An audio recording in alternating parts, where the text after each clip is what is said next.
নমস্কার, কেমন আছেন সকলে? মাম্পি নায়েক চ্যানেলে সকলকে স্বাগত। আজকে বানাবো ফুলকপির একটা মজাদার রেসিপি। এটা নিরামিষভাবেই বানাবো। তো চলুন, আমি ফ্রিজ থেকে একটা ফুলকপি বের করে ভালো করে কেটে কুটে নিচ্ছি। এটা একদম নিরামিষভাবেই আমি বানাবো। ভালো করে কেটে ধুয়ে নিয়েছি, আর একটু নুন দিয়ে এটা আমি ভাপাতে দিয়ে দেব। তো চলুন, ওইদিকে আমি আলু কেটে নিয়েছি, আর এই ফুলকপিটাও আমার মোটামুটি ভাপানো হয়ে গেছে। এটা আমি জল ঝরিয়ে রেখে দেবো। আর এদিকে আমি একটু সর্ষের তেলে তেজপাতা, শুকনো লঙ্কা ফোড়ন দিয়ে দিলাম, আর তার সাথে একটু জিরে ফোড়ন দিয়ে দিলাম। দিয়ে আলুগুলো আমি ভালো করে একটু ব্রাউন করে ভেজে নেব। আর আলুটা ভাজতে ভাজতে চলুন ওদিকে মশলাটা রেডি করে নিই। আমি এর জন্য দেব হচ্ছে একটু ধনে, আমি শিলপাটায় এটা বেটে নিচ্ছি।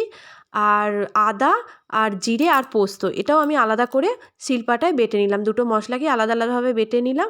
এদিকে আমার আলুগুলো বেশ ব্রাউন করে ভাজা হয়ে গেছে। এর মধ্যে আমি জল ঝরানো ফুলকপিটা দিয়ে দিলাম।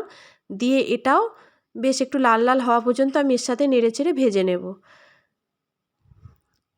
এবার এটা আস্তে আস্তে ব্রাউন কালার চলে এলে এবার এর মধ্যে আমি দিয়ে দেবো একটু হিংটা দিয়ে ভালোভাবে আমি নেড়েচেড়ে নেব। এটা আমি একটু তেল বেশি দিয়েই রান্না করছি, কারণ শীতকাল এলে আমাদের একটু তেল মশলা খেতে ভালো লাগে। সব সময় তো ইচ্ছা করে না অল্প তেল মশলার রান্না খেতে। তার মধ্যে দিয়ে দিলাম আমি হলুদ গুঁড়ো পরিমাণ মতো। দিয়ে আমি এটা খুব ভালো করে আমি নেড়েচেড়ে নিচ্ছি।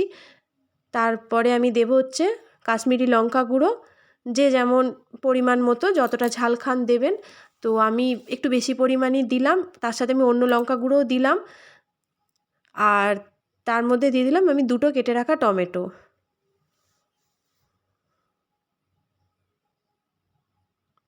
এবার মশলাটা একটু কড়ায় যদি মনে হয় লেগে যাচ্ছে, তো একটু জল অ্যাড করে আপনারা কষিয়ে নেবেন।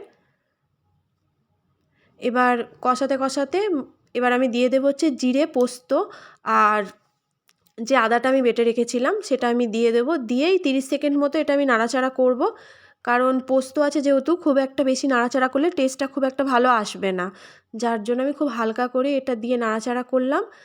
তারপরে দিয়ে দেব যেটা আমি প্লেন ধনেটা বেটে রেখেছিলাম, সেটাও আমি দিয়ে দিলাম। দিয়ে এটাও আমি 30 সেকেন্ডের মধ্যে একটু হালকাভাবে নেড়ে চেড়ে নেব। এবার মশলা থেকে দেখুন তেল ছেড়ে আসছে। এবার আমি এর মধ্যে দিয়ে দেব পরিমাণ মতো জল।